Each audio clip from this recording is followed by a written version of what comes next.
जब ब्रह्मांड के हर कोने में अज्ञानता का अंधकार छा गया था, जब वेद जो ज्ञान के सबसे पवित्र स्रोत है वो भी लुप्त हो चुके थे, जब धरती स्वयं अस्तित्व के लिए संघर्ष कर रही थी, तब आरंभ हुआ एक ऐसा अवतार जो न केवल जीवन की रक्षा करेगा बल्कि सत्य, धर्म और ज्ञान की पुनः स्थापना करेगा। मछली के रूप में प्रकट हुए भगवान विष्णु, जिन्होंने एक महान ऋषि को चेताया, जीव जंतु की रक्षा के लिए एक नाव तैयार करवाई, और जब जल प्रलय ने सब कुछ डुबो दिया तब वही भगवान बने इस नाव के सारथी। और दूसरी कथा में जब हरिग्रीव नामक दैत्य ने वेदों को चुरा लिया और छिपा दिया सागर की अथाह गहराइयों में, तब भगवान विष्णु ने लिया मत्स्य अवतार और रच दिया वह चमत्कार जिसने फिर से ज्ञान का प्रकाश फैलाया। तो चलिए आज जानेंगे इस अवतार की अद्भुत कथा, मत्स्य अवतार की, जो न केवल इतिहास है बल्कि एक सनातन संदेश भी है। कल्पांत समीप था, सृष्टि एक मौन प्रतीक्षा में खड़ी थी, जैसे कोई अद्भुत घटना घटने वाली हो। और उस समय एक पुण्यात्मा धर्मनिष्ठ राजा गहन तप में लीन था। उसका नाम था सत्यव्रत। सत्यव्रत केवल एक राजा नहीं था, वह करुणा और धर्म का जीता जागता स्वरूप था। उसका हृदय इतना विशाल था जितनी ही उसकी तपस्या गहन थी। प्रभात की बेला थी, सूर्य अपनी पहली किरण से पृथ्वी को स्पर्श कर रहा था। वातावरण में मंद मंद सुगंध थी और कृतमाला नदी का जल शीतल, शांत और आह्लादकारी था। और सत्यव्रत नदी में स्नान कर रहे थे। स्नान पूर्ण कर उन्होंने तर्पण के लिए अंजलि में जल लिया, पर जैसे ही उन्होंने जल उठाया कुछ असामान्य घटा। अंजलि में एक नन्ही सी मछली थी। वो कांप रही थी जैसे अभी अभी किसी भय से निकली हो। छोटी सी, पर उसकी आंखों में एक गहराई थी, जैसे कोई मौन पुकार, जैसे कोई रहस्य। सत्यव्रत कुछ क्षणों तक उसे निहारते रह गए। न तो उन्होंने उसे गिराया, न ही अनदेखा किया, क्योंकि उनके भीतर का करुण हृदय जाग उठा था। ये एक राजा का मिलन था, एक रहस्य से जो आगे चल के सृष्टि की नींव रखने वाला था। ये था तो एक साधारण क्षण, पर उसने इतिहास की दिशा बदल दी। और इसी रहस्यमय क्षण से आरंभ होती है मत्स्य अवतार की अद्भुत लीला। सत्यव्रत आश्चर्य में पड़ गए। छोटी सी वह मछली जो अनजाने में उनकी अंजलि में आ गई थी, उन्होंने सहज भाव से उसे वापस नदी में छोड़ दिया।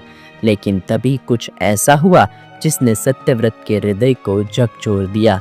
नदी के जल में लौटते ही मछली ने मानो स्वयं को मृत्यु के सामने खड़ा पाया। कांपते स्वर में उसने पुकारा, राजन, मुझे मत छोड़िए। इस जलों में बड़े जीव छोटे जीवों को निगल जाते हैं। मैं भी किसी का ग्रास बन जाऊंगी। कृपा कीजिए, मेरे प्राणों की रक्षा कीजिए। उस नन्ही सी मछली की आवाज में भय था, पर उससे कहीं अधिक एक भरोसा उस राजा पर जिसके भीतर करुणा जीवित थी।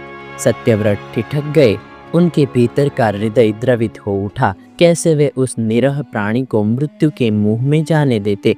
उन्होंने झुके हुए कमंडलू को उठाया और बड़े ही स्नेह से मछली को उसमें स्थान दे दिया। पर यह तो केवल आरंभ था। रात्रि का समय था। सत्यव्रत ध्यान में बैठे थे जब उन्हें एक हलचल सी प्रतीत हुई। कमंडलू से जल छलकने लगा। जैसे ही उन्होंने दृष्टि डाली तो चकित रह गए। वो नन्ही मछली अब नन्ही नहीं रही थी। एक ही रात में उसका आकार इतना बढ़ चुका था कि अब कमंडलू उसके लिए छोटा पड़ने लगा था। ये कोई साधारण जीव नहीं था। सत्यव्रत की आंखों में विस्मय था और दिल में कई सवाल। कौन थी ये मछली? कैसे हुआ यह चमत्कार? और क्या कोई गहरा रहस्य इससे जुड़ा है? जब मछली की कोमल पुकार फिर से उसके कानों में पहुंची कि हे राजन, अब यह कमंडलू मेरे लिए छोटा पड़ने लगा है। मेरा शरीर बढ़ गया है। घूमने फिरने में कठिनाई हो रही है। कृपा कर मुझे कोई और स्थान दीजिए। सत्यव्रत चौंक उठे। वो मछली जो कल तक छोटी सी थी, अब कमंडलू के भीतर जैसे ठसी हुई प्रतीत हो रही थी। राजा ने बिना किसी विलंब के उस मछली को प्रेम पूर्वक कमंडलू से निकालकर पानी से भरे एक बड़े मटके में स्थान दे दिया। सोचा अब यहाँ उसे पर्याप्त स्थान मिलेगा। लेकिन नियति को कुछ और ही स्वीकार था। रात बीती और अगली सुबह फिर वही अद्भुत दृश्य। मटका जो कल तक बड़ा था आज उस मछली के लिए छोटा पड़ गया। मछली अब और भी बड़ी हो चुकी थी और उसकी चपलता जैसे अब उस तंग स्थान में बंधी हुई थी। फिर एक बार उस अलौकिक मछली की विनम्र पुकार सुनाई दी, राजन कृपा कीजिए, मटका भी अब मेरे लिए पर्याप्त नहीं है, कहीं और व्यवस्था कीजिए जहां मैं स्वतंत्र होकर तैर सकूं। सत्यव्रत अब स्तब्ध थे। ये कोई साधारण जीव नहीं था। हर बीतती रात के साथ उसका आकार बढ़ रहा था और साथ ही बदल रही थी इस रहस्यमयी कथा की गति।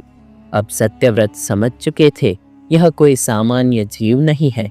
हर बीतते दिन के साथ वह मछली एक नई मांग के साथ सामने आ रही थी और हर बार उसके शरीर का आकार पहले से अधिक बड़ा हो जाता था। इस बार राजा ने उसे उठाया और एक सुंदर शांत सरोवर में छोड़ दिया। परंतु जैसे ही सूरज ढला और रात आई, अगली सुबह वह दृश्य और भी विस्मयकारी हो गया था।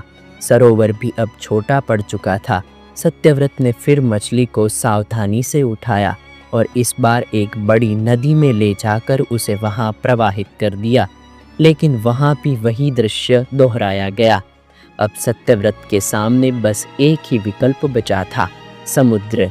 वह विशाल अथाह जल राशि जहां शायद कोई भी जीव स्वतंत्र रूप से विचरण कर सकता था। सत्यव्रत ने मछली को समुद्र में छोड़ा। वो लहरों के साथ लहराई, गहराइयों में समा गई और राजा को लगा अब यह अंत है इस चमत्कारिक घटना का। पर तभी समुद्र से वही स्वर फिर सुनाई पड़ा, राजन, यह समुद्र भी अब मेरे लिए पर्याप्त नहीं है, यह भी मुझे सीमित कर रहा है। कृपया मेरे लिए कोई और स्थान ढूंढिए। अब सत्यव्रत न केवल चकित थे बल्कि भीतर तक हिल चुके थे। उनकी आंखों में विस्मय था, मन में श्रद्धा और मुख पर एक प्रश्न, आप कौन हैं? मेरी बुद्धि को विस्मय के सागर में डुबो देने वाले आप कौन हैं? और तब वो मछली जिसने आकार से प्रकृति को लांघ दिया था, धीरे धीरे अपने असली रूप में आने लगी। जल में चमकती उसकी देह, गहराइयों से उठती उसकी दिव्यता और फिर वाणी गूंज उठी, राजन, मैं विष्णु हूँ। मैंने हरिग्रीव नामक दैत्य को मारने के हेतु मत्स्य रूप धारण किया है। उस दैत्य ने वेदों को चुरा लिया है और सृष्टि अज्ञान के अंधकार में डूब चुकी है। अब समय निकट है, 7 दिन बाद प्रलय आने वाला है। समुद्र उमड़ उठेगा, अंधकार छा जाएगा, संपूर्ण पृथ्वी जल में विलीन हो जाएगी। पर तुम चिंता मत करना, एक नाव तुम्हारे पास पहुंचेगी। सप्तऋषि और समस्त बीजों के साथ उसमें बैठ जाना। मैं पुनः प्रकट हो जाऊंगा और तुम्हें आत्म तत्व का अमृत ज्ञान प्रदान करूंगा। सत्यव्रत मौन खड़े थे, जैसे आज उन्हें सब कुछ मिल गया हो। उस दिन के बाद राजा सत्यव्रत की आंखों में बस एक ही छवि थी, जल में प्रकट होते मत्स्य रूपी श्रीहरि की।